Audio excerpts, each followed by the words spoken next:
Salut à tous, c'est un plaisir de vous retrouver. Focus, c'est un plongeon dans le travail de CELE qui laisse des traces, traces imprimées, numériques parfois. Focus aujourd'hui sur des photos intimes qui questionnent et qui documentent nos différences. Trois invités avec moi qui, à leur manière, capturent ou mettent en lumière la pluralité des identités.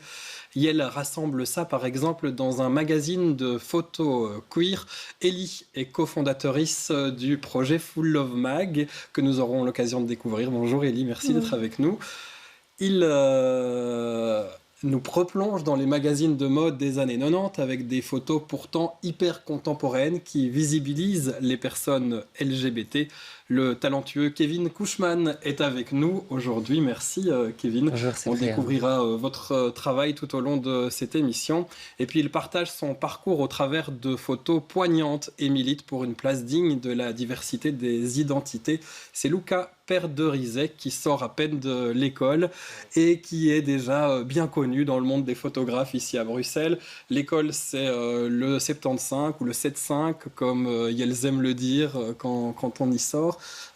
Et déjà une bonne place, je le disais, Luca, parce que vous avez cofondé ce magazine avec Ellie, Full Love Mag, des expositions dans des bars queer. C'est un magazine vraiment de photos queer. Alors on va peut-être redéfinir à nouveau, on le fait souvent dans cette émission, ce qu'est queer, des personnes qui ne s'identifient pas dans la norme hétérosexuelle et dans la norme de genre. Vous êtes transgenre, Luca.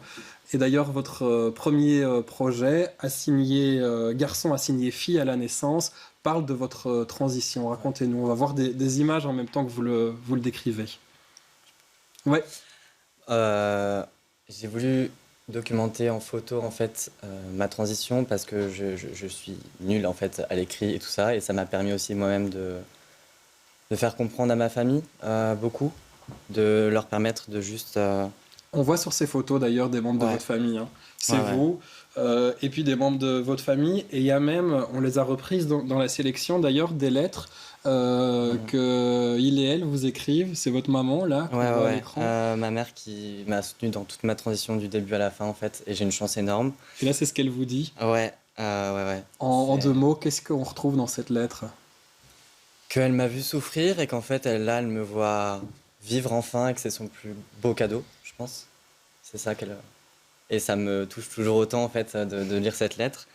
Et ouais, en fait, j'ai fait ce projet-là parce que j'avais besoin de montrer aussi aux parents trans que c'était pas grave, en fait, d'avoir un enfant transgenre et que on vivait très bien, quoi. Enfin, genre, c'était OK.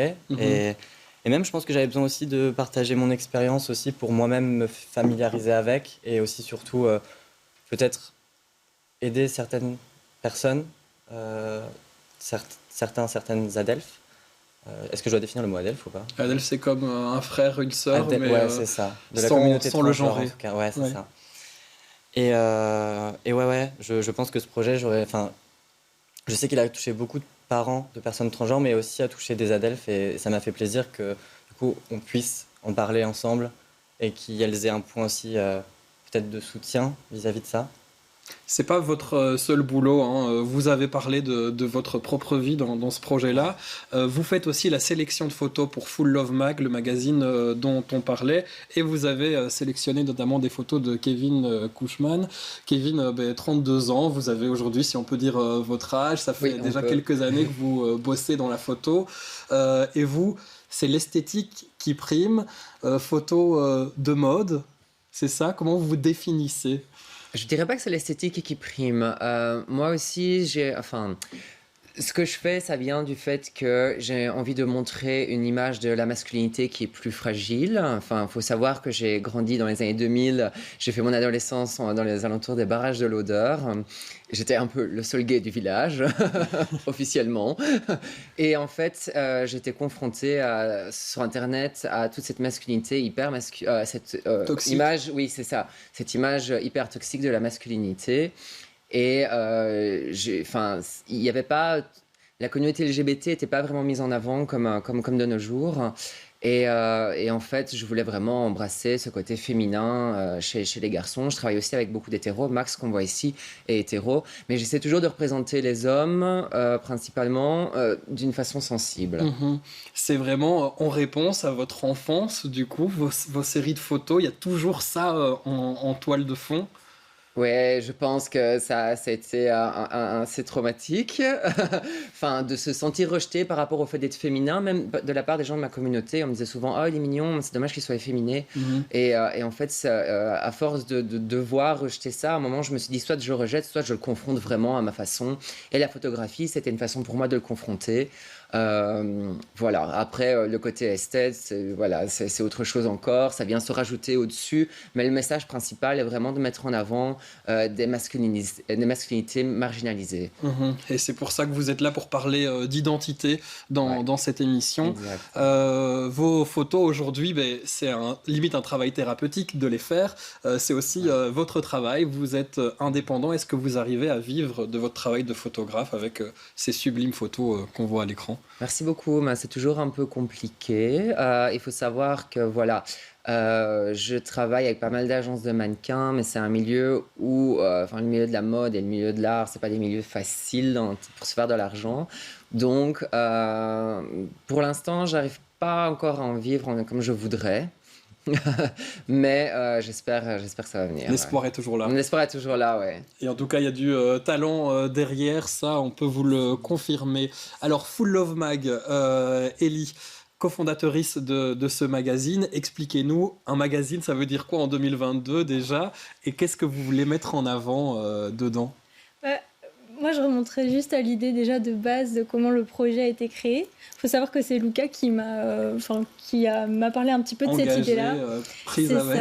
C'est ça. L'idée est née dans son petit cerveau.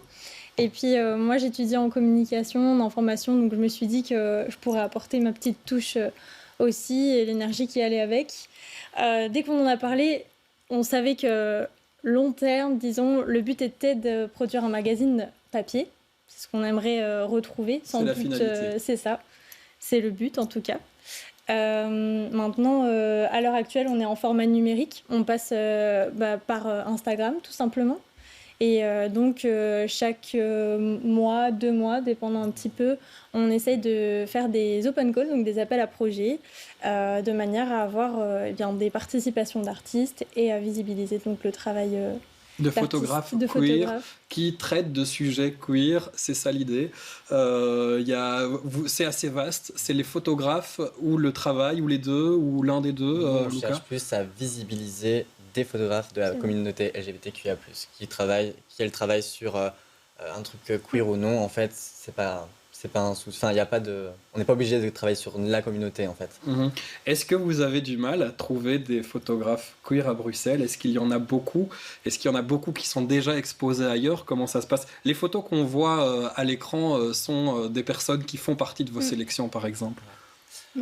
Tu veux... notamment, je viens de voir une photo de Alix Joiré, qui vient justement de rejoindre l'équipe de Full Love, parce qu'on n'était que 2 là-dessus. Donc là, on est assez content d'avoir quelqu'un en plus. Mais oui, ça mélange un petit peu, je pense, reprends-moi si je me trompe, mais certaines artistes qui ont déjà une petite notoriété sur Bruxelles, et d'autres artistes, par contre, pas forcément, du coup. Et c'est une bonne porte d'entrée pour eux, quoi. Exactement. Ce qui est vraiment il n'y a pas à être professionnel ou amateur, RIS ou pas. Donc on peut arriver avec une sélection de photos, on se dit voilà, moi j'ai un projet, je pense qu'il peut vous parler, et vous sélectionnez, vous exposez d'ailleurs à Die Agenda, un bar queer qui se trouve dans le centre de Bruxelles, rue Platesteins. Kevin Couchman, vous avez été exposé dans cette expo. Qu'est-ce que ça vous fait de faire partie de cette sélection d'un magazine queer? Ça fait toujours plaisir. Je remercie Lucas pour cette opportunité. C'est vrai que c'est quand même une niche, la communauté LGBT+. Donc, pas tout le monde est intéressé de nous montrer, ou alors à certains moments spécifiques de l'année, comme le mois des fiertés. Mais oui. Donc, il y a toujours cette particularité où on attend un peu le moment pour parler de... Oui, et c'est toujours plus intéressant que ça se fasse en fait dans notre communauté, entre nous, de se donner de la visibilité. Mais bon, voilà, parce que du coup, nous, on se connaît et on a un rapport moins voyeur que par des personnes externes. Donc, moi, en tout cas, ça me fait beaucoup plaisir d'avoir participé à cette exposition. Alors, Luca, un deuxième projet dont on avait envie de parler sur ce plateau qui vous concerne et qui concerne de nombreuses personnes autour de vous, de la communauté queer, c'est la sexualité et les relations des personnes trans. Et votre projet s'intitule assez clairement « En quête de reconnaissance », pour qu'on puisse reconnaître aussi dans le rapport sexuel, dans le rapport relationnel, les différences. On va voir des images à l'écran, c'est une très belle série, aussi très touchante, qui flirte parfois avec la photo pornographique, dites-moi si je me trompe, mais c'est ça aussi, raconter la vie des personnes trans, c'est aller chercher ce qui se passe dans leur plus grande intimité. Ouais, c'est ça. En fait, j'ai commencé ce projet en 2019 parce qu'en parlant en fait avec des adelphes de nos expériences dans la société, qu'elles soient sexuelles ou amoureuses, il y avait beaucoup ce truc de fétichisme qui revenait, d'expérience, de dégoût. Le mot dégoût ressort souvent, c'est ce que vous dites dans votre présentation. Moi, j'ai beaucoup reçu ce terme de dégoût, que ce soit dans le milieu gay, par exemple, où du coup, je me sentais même pas légitime de l'intégrer, ou même dans le milieu juste hétéro aussi, où j'étais des fois confronté à des choses en mode « Ah, mais t'es la première personne trans, je sais pas comment je pourrais réagir si ça se passe au lit. » Je suis là en mode « Ok, parce que pour moi, avant tout, quand on aime quelqu'un ou quand on est attiré par quelqu'un, c'est avant tout déjà en fait ce que la personne juste est, dégage, les idées qui est là, enfin tout ça.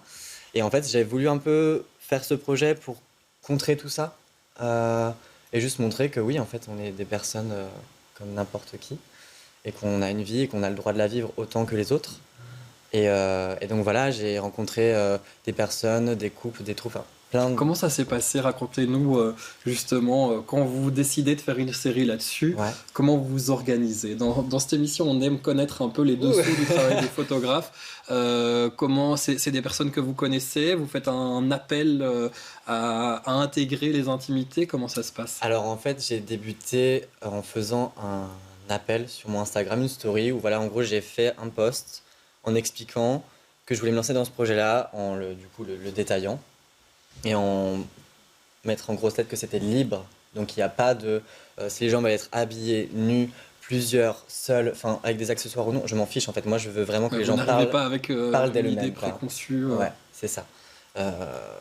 Et ce qu'elles veulent m'offrir, je le prends. Il y a des choses qu'on veut garder secret, c'est ok aussi. Enfin moi il n'y a vraiment pas de jugement, c'est quelque chose justement de safe et je veux juste entendre leurs paroles. Et comment moi je suis juste pris après, une fois la publication, les publications faites, quels sont les retours pour cette série-là en particulier? Plutôt pas mal, et en fait ça a motivé aussi pas mal de personnes à me contacter pour en parler et à se libérer aussi en fait. Donc, et même par exemple moi, les gens que j'ai pris en photo, c'est pas juste un seul shooting, j'ai continué à les suivre en fait pendant plusieurs années quoi.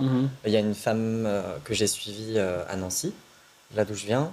3 ans après, on se suit encore et on va refaire un deuxième jet parce qu'elle a évolué aussi dans sa transition, dans ses idées, et qu'en fait, c'est pas juste pour parler une seule fois des personnes. Je veux vraiment suivre aussi leur évolution. Et... Il y a toujours cette idée de documenter. C'est de la photo documentaire pour vous? Ouais, clairement. Votre travail. Kevin, vos photos, vous la considérez comme documentaire? Oui, je la considère comme documentaire. Ouais.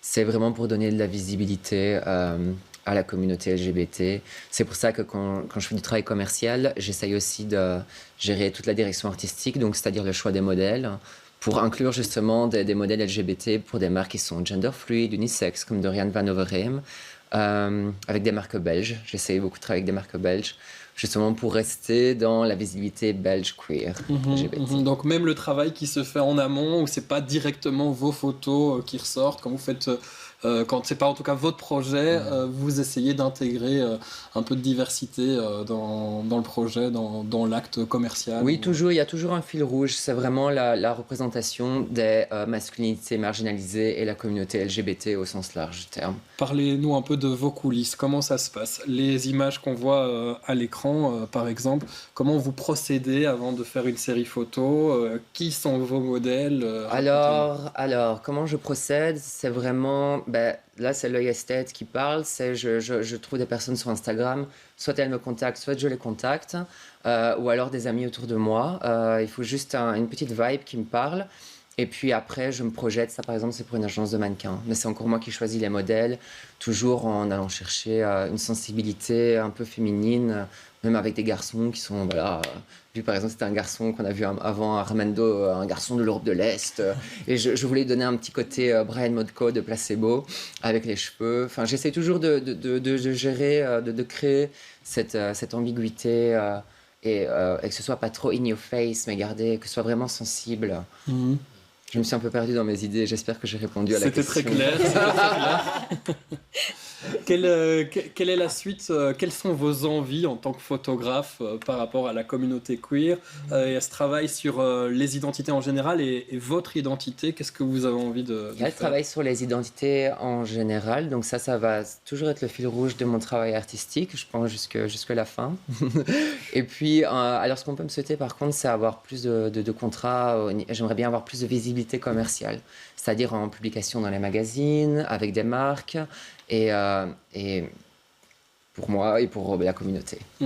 Vous avez étudié à Londres, vous, c'est ça? Oui, c'est ça, à Westminster. Alors, Luca, vous, à Bruxelles, votre transidentité, la transidentité que vous reflétez dans vos photos, dans vos travaux, comment ça a été pris dans cette école d'art à Bruxelles? Plutôt bien par certaines profs, et je dis bien certaines, au féminin. Heureusement qu'elles étaient là. Après, honnêtement, à l'école, ça a été super, enfin, que ce soit le secrétariat ou les élèves, j'ai jamais eu de soucis quelconques, comparé à d'où là je venais en France, où là ça a été un enfer. Mais ouais, non, plutôt bien. Il y a eu des couacs, forcément, parce qu'il y a toujours des couacs. Mais en globalité, ça s'est très bien passé, vraiment. Donc ça, c'est plutôt positif. Dans le milieu de la photo aussi, à Bruxelles, la communauté queer, on parlait de la place de la communauté queer dans la communauté des photographes, parce que Bruxelles a quand même une place importante dans le monde de la photo, c'est vrai, on en parle souvent. Il y a Arles en France, il y a Bruxelles chez nous, et c'est vrai que ça a une bonne place. Vous sentez aussi que les sujets sont de plus en plus diversifiés, les identités sont plurielles dans ce monde-là? Ouais, clairement, et c'est trop chouette. Enfin, même moi, j'apprends encore de nouveaux termes, et c'est toujours en évolution constante, et c'est génial, quoi. Enfin, chacune trouve sa place petit à petit, et c'est ça, en fait, qu'on veut, clairement. On trouve sa place, d'ailleurs, Ellie, pour faire partie des sélections. Comment ça se passe? Dites-nous, racontez-nous. On est photographe, amateur, amatrice ou confirmé. Comment on peut participer à votre projet Full Love Mag? Disons que de notre côté, on essaye au plus possible d'être assez clair dans ce qu'on demande avec l'open call, c'est-à-dire un thème, mais qui est toujours très libre d'interprétation. On cherche quelque chose qui va pas être non plus trop vaste, mais quelque chose qui vraiment, par exemple, identité, ça peut parler. C'était notre dernier open call, et c'est vrai que ça peut parler un petit peu à chacune, comme on l'entend. Oui, c'est large, ce sujet. Et puis au final, on sent quand même, par exemple, autour de cette table, on sent, le thème, c'est aussi l'identité, et puis très vite, on comprend pourquoi, en fait. Ça. Et du coup, pour le côté des photographes, du coup, si le thème leur parle, bien évidemment, on peut nous soumettre des projets qui ont été faits dans le passé et qui, donc là, sont parfaits avec ce thème-là, ou alors des nouveaux projets qui peuvent être faits pour cet open call-là. Et donc, il faut envoyer quelques petites photos via notre adresse mail. Et c'est surtout Luca qui va s'occuper plus de la sélection, vu que c'est un petit peu l'œil photographique. Le regard de photographe derrière. Luca, revenons un peu sur votre histoire. On a vu cette série de photos au début de l'émission. On va la revoir pour ce projet Garçon a signé fille à la naissance. C'était quand ça dans votre parcours si vous avez envie de le dire et d'en parler par rapport à votre professionnalisme en tant que photographe aujourd'hui. Racontez-nous un peu ce rapport. Moi, ce projet-là a été fait en 2018 en fait pour ma première année à l'école au 75. Euh, et en fait, je pense que c'est un sujet que j'avais envie d'aborder parce que quiconque enfin, quelqu'un de concerné ne peut mieux en parler que des personnes cisgenres en fait qui surfent sur notre vague et qui sont là en mode qui vont documenter. Parce que c'est vrai qu'il y a aussi des projets de personnes cisgenres qui documentent la c'est vie des l'enfer personnes. en fait, c'est l'enfer. C'est l'enfer vraiment. Et en fait, j'avais envie de contrer ça aussi. Et en plus, enfin, en parler comme ça. En plus, moi, je viens d'une petite campagne en France, donc ce projet-là, il a été aussi diffusé là-bas et ça a permis aussi d'ouvrir quelques portes. Et trop cool en fait. Enfin, et moi-même, ça m'a permis de me dire, ok, je suis qui je suis et let's go. Et je l'ai la chance, j'ai une famille aussi qui est incroyable là-dessus et là-dessus, j'ai eu tout l'amour du monde et tout le soutien qu'il fallait. Et ça, on le sent dans votre projet aussi, avec ces lettres que vous partagez. Et j'avais besoin aussi de montrer ce côté-là, en fait. Celle de votre grand-mère aussi, très touchante. Qu'est-ce qu'elle vous dit, votre grand-mère? Ma grand-mère, elle est là, elle me soutient. Elle est en mode, elle utilise des termes un peu, bon, de mamie, pas trop déconstruite, mais elle se déconstruit au fur et à mesure. Je trouve ça génial, quoi. Enfin, genre. Et non, ouais, ma grand-mère, elle est là en mode, je te soutiens. J'avais peur, mais en fait, elle a juste peur qu'on m'agresse dans la rue, surtout chez moi, hein, même pas à Bruxelles, surtout quand je rentre chez moi en fait, qu'on m'agresse dans la rue quand je rentre chez moi, ou qu'on m'insulte ou qu'on me descende, enfin tout ça. Mais non, ma grand-mère elle est à fond derrière moi, elle éduque ses vieux potes, elle me dit moi si mes vieux potes ils sont pas d'accord, je les jarte en fait. Mon petit-fils avant tout et moi je suis fier et je te suis en fait. Elle m'a accompagné à Lyon faire ma mammectomie, on était tous les deux dans le train, elle m'a accompagné alors qu'elle a quand même 72 ans, qu'elle marche plus très bien, enfin, qu'elle est fatiguée quoi. Et pourtant elle est venue, elle a tenu à venir parce que c'était... À quel point ça vous a aidé de documenter ça avec des photos, cette période de transition physique? Littéralement, c'est mon seul moyen de vraiment bien communiquer en fait. Je suis nul à l'écrit, à l'oral là ça va, mais je veux dire quand il suffit de juste parler de ce que je pense, de mes émotions, je suis nul. Et en fait la photo c'est mon seul moyen d'expression pour que les mots soient justes en fait, même s'il n'y a pas vraiment de mots. Mais que, vous voyez. Il y a quelque chose de pareil chez vous, Kevin Couchman. C'est là où vous avez trouvé le moyen de s'exprimer. Moi, je suis un visuel aussi. Et j'ai vraiment du mal avec les mots. Je peux écrire un texte pour que quelqu'un va dire juste une phrase et c'est bien construit. Moi, j'écris des textes, je jette à la poubelle. Et les emails, c'est un enfer. Il me faut 2 jours pour rédiger 3 lignes. Donc, non, je trouve que c'est vraiment le moyen le plus foudroyant de toucher les gens. Et ça marche. Donc... j'ai trouvé mon médium. Quand on photographie la communauté LGBT à Bruxelles, on a vu des images de personnes célèbres aussi maintenant dans la communauté queer. Parlons de Blanquette la Goulue, par exemple, personne non-binaire, où vous avez fait ce magnifique portrait en bleu. Est-ce que vous sentez que ça change? Est-ce que Bruxelles évolue dans le bon sens? Vous qui êtes là depuis quelques années maintenant, après vos temps durs dans les campagnes, est-ce que ça évolue dans le bon sens? Ouais, ça évolue beaucoup dans le sens où vraiment maintenant la communauté est représentée dans toute la communauté LGBTQI+, est représentée. Bon, il y a 10 ans, c'était vraiment la rue du marché au charbon, 4 bars avec 10 mecs blancs, gays, voilà. Enfin, on se demandait mais où était le reste de la communauté? Et maintenant, avec des endroits comme The Agenda, c'est vraiment... beaucoup plus répandu. Mais même les jeunes... Oui, ça change. Vous sentez un changement aussi. Les jeunes, c'est vous, hein, vous êtes jeunes. Ellie, et puis The Agenda, c'est le bar dont on parlait, où il y a des expos de Full Love Mag. Il y en aura encore, très probablement.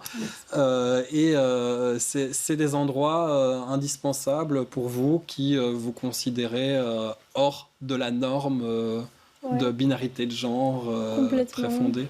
C'est des endroits qui étaient nécessaires, hein, on en parlait même entre nous. Enfin, on sait que c'est un lieu, par exemple, qui a énormément de succès du fait que c'est un endroit qui techniquement aurait dû exister plus tôt, un endroit où en fait on se sent safe quand on sort, quand on boit, quand on fait la fête.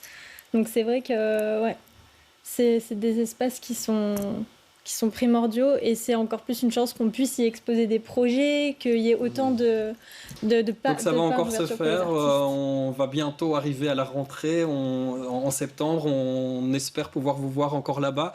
Où est-ce qu'on suit Full Love Mag? On arrive à la fin de cette émission, dites-nous comment vous suivre et ne plus vous louper. On a un compte Instagram, fulllove.mag.